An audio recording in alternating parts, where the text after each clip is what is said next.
Bharatiya Janata party विधायक बबनराव लोणीकर के किसानों और महिलाओं के खिलाफ दिए गए कथित आपत्तिजनक बयान को लेकर महाराष्ट्र की राजनीति में हलचल मच गई है। विधायक के इस बयान से आहत होकर शिवसेना उद्धव बालासाहेब ठाकरे गुट की ओर से जलगांव महानगर पालिका कार्यालय के सामने तीव्र आंदोलन किया गया। भारतीय जनता पार्टी विधायक बबनराव लोणीकर के विवादित बयान हम किसानों और बहनों को कपड़े, चप्पल और पैसे देते हैं पर शिवसेना उद्धव बालासाहेब ठाकरे गुट ने कड़ी प्रतिक्रिया दी। शिंदखेड़ा में जलगांव महानगर पालिका के बाहर पुतला दहन और जूते मारो आंदोलन कर शिव सैनिकों ने विरोध जताया।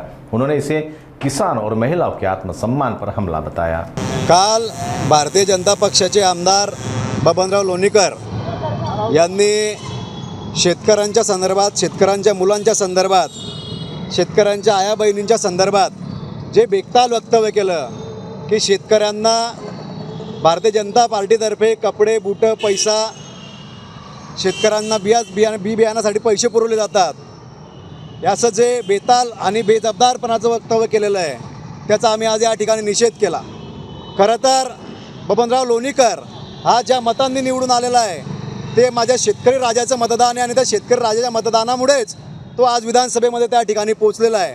आणि या देशाचा पोशिंदा, या जगाच्या पाठीचा कणा माझ्या शेतकरी राजाबद्दल असे अपशब्द बोलताना यांना लाज कशी वाटत नाही। आज आपण जर पाहिलं असेल तर महायुती सरकारमध्ये असे अनेक मस्तवाल आमदार मंत्री त्या ठिकाणी बसलेले आहेत।